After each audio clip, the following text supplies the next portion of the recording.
Good afternoon everyone, সবাই কেমন আছো? আশা করছি সবাই ভালো আছো। আর দেখতেই পাচ্ছ আমি চলে এলাম বাবার বাড়িতে। আর সকাল থেকেই ভাবছি রেডি হবো আর হয়ে উঠতে পারছি না। সকালে উঠি রান্না টান্না করতে হয়। তোমাদের দাদাভাই এর কলেজে এক্সাম আছে, ওখানে যাবে, তাই রান্না টান্না করে আসছি। আর জানো তো, কোথাও বের হলে কাজের আর শেষ থাকে না। এই কাজ করছি, আবার আরেকটা কাজ বের হয়ে যাচ্ছে, ওটা করছি। ওরকম করতে করতে দেরি হয়ে গেছে, অনেকটাই দেরি হয়ে গেছে। তো আসাটা সকালেই উচিত ছিল, কিন্তু আসতে পারিনি। এসে দেখি কাজ মোটামুটি হয়ে গেছে। আজকে আমার ঠাকুমার বাৎসরিক কাজ, তো কাজ মোটামুটি হয়ে গেছে। এখানে আমার বড়দা, পিসি, মা ওরা সবাই বসে আছে।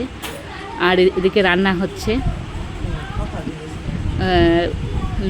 ইনভাইট আছে, ওনাদের জন্য রান্না হচ্ছে এদিকে। আর সাইডে সবাই খাওয়া দাওয়া করছে, আমিও আসলাম, এখন খাবো সবার সাথে। তো সবাই ভালো থেকো, টাটা সবাইকে। এই দেখো, এখানে আমার মা ছেলে সবাই খাচ্ছে। তো টাটা সবাই, ভালো।